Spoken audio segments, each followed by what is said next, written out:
Hello friends, आपका स्वागत है स्टडी फॉर जीके एनजीएस में। आज की जो हमारी वीडियो रहेगी वो आर्द्रभूमि क्षेत्र क्या होता है, इसके कितने प्रकार होते हैं, आर्द्रभूमि दिवस कब मनाया जाता है, भारत में रामसर स्थलों की सूची कितनी है 2021 के अनुसार, और उत्तर प्रदेश में रामसर स्थल अब कितने हैं, इन्हीं सब टॉपिक के बारे में आज हम बात करेंगे। तो चलो शुरू करते हैं। आर्द्रभूमि क्षेत्र क्या होता है? आर्द्रभूमि क्षेत्र एक ऐसा क्षेत्र होता है जहाँ जमीन पानी से ढकी होती है।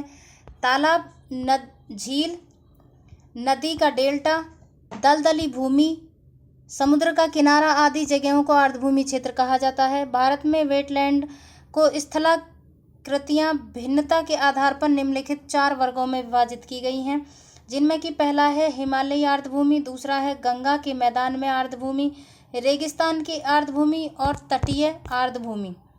ठीक है, तटीय आर्द्रभूमि, ये 4 इसके प्रकार हैं। वेटलैंड्स पर रामसर कन्वेंशन वेटलैंड के संरक्षण और टिकाऊ उपयोग के लिए एक अंतर्राष्ट्रीय संधि है। इसे वेटलैंड पर कन्वेंशन के रूप में भी जाना जाता है और इसका नाम ईरान के रामसर शहर के नाम पर रखा गया है। यह संधि 1971 में यूनेस्को द्वारा स्थापित की गई थी और 1975 में लागू की गई। भारत में आर्द्रभूमि के संरक्षण और प्रबंधन के लिए 2012-13 में राष्ट्रीय आर्द्रभूमि संरक्षण कार्यक्रम लागू किया गया था। इसीलिए पूरे विश्व में हर वर्ष 2 फरवरी को विश्व आर्द्रभूमि दिवस के रूप में मनाया जाता है। अब दूसरा टॉपिक है हमारा भारत में रामसर स्थलों की सूची। भारत में 46 रामसर स्थल 2021 के अनुसार हो गए हैं। अब इसमें 4 अभी 2021 में शामिल किए गए हैं। अगस्त 2021 में 4 रामसर स्थल शामिल किए गए हैं, उनको भी देखेंगे हम। इसमें पहला रामसर स्थल है चिल्का भिंडवास, जो कि ओडिशा में स्थित है और इसको 1981 में शामिल किया गया था। दूसरा है केवलादेव राष्ट्रीय उद्यान, ये राजस्थान में है, 1981 में शामिल किया गया। लोकतल झील मणिपुर में 1990 में। बुलर झील जम्मू कश्मीर में है, इसे भी 1990 में। हरी के झील ये पंजाब में है, 1990। सांबर झील राजस्थान में 1990, इन सबको 1990 में शामिल किया गया था।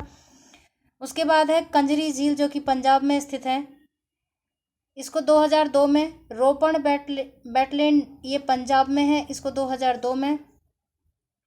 कोलोरू झील आंध्र प्रदेश में, इसको 2002 में शामिल किया गया। दीपोर व्हील ये असम में स्थित है और इसको 2002 में। पोंग बांध ये हिमाचल प्रदेश में है, इसको 2002 में। त्यो मोरोरी झील ये लद्दाख में स्थित है, इसको 2002 में। अष्टमुडी झील केरल में स्थित है, ये 2002 में शामिल किया गया। सशस्तम कोटा झील ये केरल में स्थित है, 2002 में इसे शामिल किया गया। इसके बाद है बेम्बनाड कोल झील, ये आंध्र प्रदेश में है। बेम्बनाड कोल आर्द्रभूमि ये केरल में है, 2002 में शामिल किया गया। भोज वेटलैंड ये मध्य प्रदेश में है, 2002 में शामिल किया। भितरकनिका मैंग्रोव ये ओडिशा में है, 2002 में शामिल किया गया। पॉइंट कैलीमेरे वन्यजीव और पक्षी अभयारण्य ये तमिलनाडु में है, इसको 2002 में शामिल किया गया। पूर्व कोलकाता आर्द्रभूमि पश्चिम बंगाल, इसको भी 2002 में। चंदेर टल वेटलैंड ये हिमाचल प्रदेश में है और इसको 2005 में शामिल किया गया। रेणुका वेटलैंड ये हिमाचल प्रदेश में है, इसको 2005 में। होकरा वेटलैंड या होकर्स वेटलैंड जम्मू कश्मीर में है, इसको 2005 में शामिल किया गया। उसके बाद है सुरीसर और मानसर झील ये जम्मू कश्मीर में 2005 में शामिल किया गया। रुद्र सागर झील ये त्रिपुरा में है, 2005 में शामिल किया गया। इसके बाद है ऊपरी गंगा नदी ब्रज घाट से नरौरा के खिंचाव तक है, ये उत्तर प्रदेश में स्थित है और ये 2005 में शामिल किया गया था। जितने भी रेड कलर के हैं ये सभी उत्तर प्रदेश के रामसर स्थल हैं। नाल सरोवर पक्षी अभयारण्य ये गुजरात में स्थित है, 2012 में शामिल किया गया। सुंदरबन डेल्टा क्षेत्र ये पश्चिम बंगाल में है, इसको 2019 में शामिल किया गया। नंदू मधेश्वर ये महाराष्ट्र में है, 2019 में शामिल किया गया।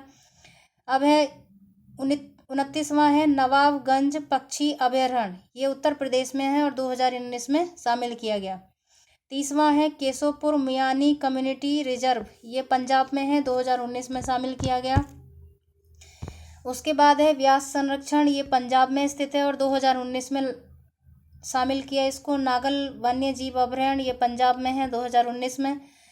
सांडी पक्षी अभयारण्य उत्तर प्रदेश में है, 2019 में।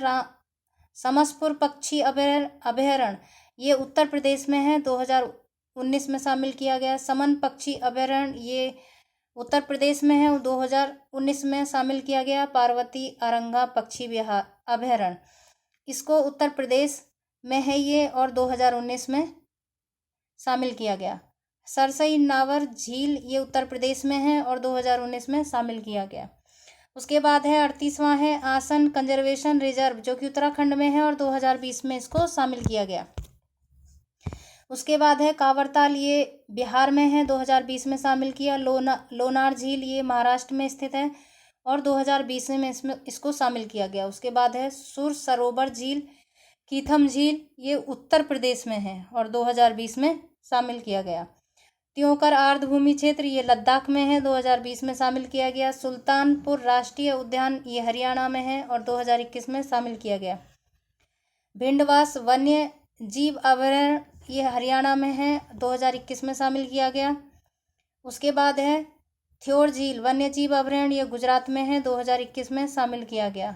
बांधवाना आर्द्रभूमि क्षेत्र गुजरात में है, ये 2021 में शामिल किया गया। उसके बाद ये एक छोटा सा टेस्ट है हमारा। पहला क्वेश्चन है भारत का सबसे बड़ा रामसर स्थल कौन सा है?